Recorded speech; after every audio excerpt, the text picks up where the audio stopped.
એના તરફ સતત વિવાદમાં આવેલી સુરતમાં શિવ રેસિડેન્સી, જેને લઈ મોટા સમાચાર. બિલ્ડિંગનું સ્ટ્રક્ચર સ્ટેબિલિટી રિપોર્ટ પોઝિટિવ આવ્યા હોવાની વિગતો, જેમાં SVNITની ટીમે બિલ્ડિંગની મુલાકાત પણ લીધી હતી. રિપોર્ટ પોઝિટિવ આવતાની સાથે જ રહીશોને રહેવાની મંજૂરી પણ આપી દેવાઈ છે. રિપોર્ટ બતાવ્યા બાદ રહેવા માટે આદેશ અપાશે, જેમાં બિલ્ડર સામે કડક કાર્યવાહી પણ કરવામાં આવશે. રાજલક્ષ્મી પ્રોજેક્ટનો રિપોર્ટ આવવાનો હજુ બાકી છે. સોસાયટીની પાર્કિંગ દિવાલ જે ધરાશાય થઈ હતી, બાજુમાં બાંધકામ ચાલી રહ્યું છે અને જેને કારણે આ ઘટના ઘટી હતી. જોકે ઘટના બાદ સોસાયટીના સ્ટ્રક્ચરની પણ તપાસ કરવામાં આવી છે. તે રહેવા લાયક છે કે કેમ તે પણ તપાસવામાં આવ્યું છે. તપાસમાં રિપોર્ટ પોઝિટિવ આવતાની સાથે જ હવે જે સોસાયટીના રહીશો છે તેમને હાશકારો થયો છે.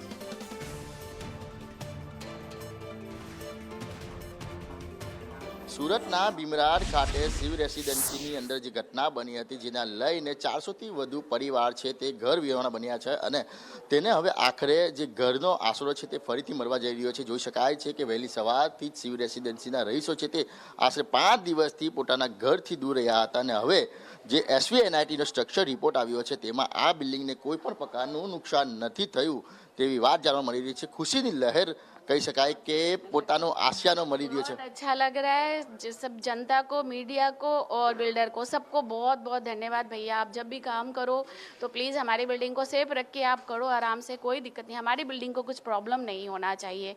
आपसे ये बहुत बड़ी रिक्वेस्ट है. कितनी तकलीफें पड़ रही थी जो 5 दिन तक 3 दिन तो मतलब कहते हैं ना 50 साल 5 साल के बराबर बीती. ऐसे लगा कि पता नहीं क्या हो गया है कि एकदम रोड पे रहना पड़ेगा. 15 मिनट के अंदर 15 सेकेंड के अंदर हमारा मकान मतलब चेंज हो गया कि हमारा नहीं है और निकलो निकलो. ऐसे इतना हुआ कि मतलब एक शब्द मतलब बोल नहीं सकते हैं कि आज जो खुशी है और उस टाइम जो दुख हुआ था कि हमारा मकान हमारे हाथ से जा रहा है, ऐसा डर लगा था. लेकिन हमारी बिल्डिंग सेफ है. वो SMC वाले मैनेजर आए थे तो उन्होंने बोला है कि आपकी बिल्डिंग एकदम सेफ है. वो बिल्डिंग गिरने से, वो पार्किंग का एरिया गिरने से आपकी बिल्डिंग को जरा सा भी कुछ नुकसान नहीं हुआ है. तो जो भी जनता है सबको बोलूँगी आप डरना मत, शिव रेसिडेंसी में आराम से आओ. हमारी बिल्डिंग एकदम सेफ है. हम लोग रहने भी जा रहे हैं और आज वो 10 बजे तक वो प्रूफ आ जाएगा. क्या मन में विचार आ रहा था जब घर से बाहर निकले थे और ऐसी जो घटना मरने जैसा विचार ही आ रहा था कि भाई ऐसे रोड पे रहने से तो अच्छा है कि मर जाओ. और कोई उपाय भी नहीं था क्योंकि मेरे हस्बैंड है हैंडीकैप. कुछ मेरे पास इतनी है भी नहीं व्यवस्था कि मैं रेंट पे भी जा सकूं, रह सकूं, क्योंकि पूरी जिंदगी की जमा पूंजी हमारी मकान में लगाई हुई थी. तो वो वाला जो फीलिंग था ना, वो मतलब भैया मतलब क्या बताऊं कि बता नहीं सकते. इतना ज़्यादा दुख था हमारे. ये भी हैंडीकैप लग रहा था. अब कहाँ जाएंगे, हम दोनों बैठ के रो रहे थे.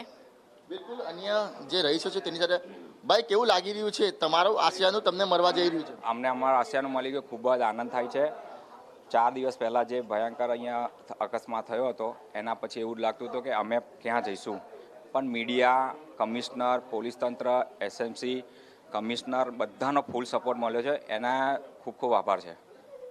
શું વિચારો આવી રહ્યા હતા જ્યારે આ પ્રકારની ઘટના બની હતી? કેટલું ટેન્શન હતું? એ જ્યારે દિવાલ પડી ત્યારે અહીંયા એવું લાગ્યું કે 6.5નો એવો ભૂકંપ આવ્યો છે અને આજુબાજુ પણ એટલું ગભરામણ થઈ ગઈ હતી કે લોકો, છોકરાઓ, લેડીઝો બધા જ એવા ગભરાઈ ગયા. કોઈ રાત્રે ઘરમાં ગયું નહોતું, બધા જ નીચે હતા. बिल्कुल छोकराओं છે તેની સાથે कैसा लग रहा है? अपने घर में जा रहे हो? बहुत अच्छा लग रहा है, बहुत अच्छा. कितना टेंशन था जब घर नहीं था? हाँ, टेंशन तो रहता ही है ना.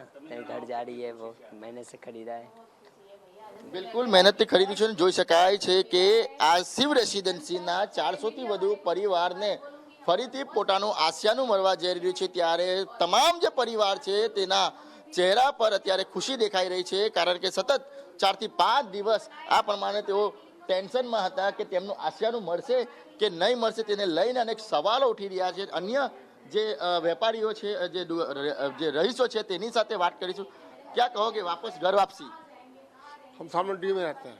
कितना टेंशन था जब ये लोग का घर नहीं मिल रहा था? जब तो वहाँ भाड़े पे थे.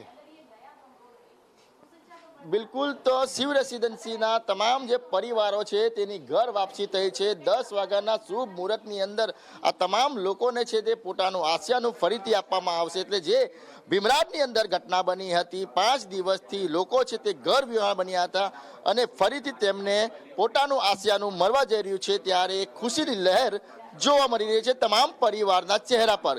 કેમેરા પર્સન ભૂષણ ચૌધરી સાથે મનીષ પરમાર, સંદેશ ન્યૂઝ, સુરત.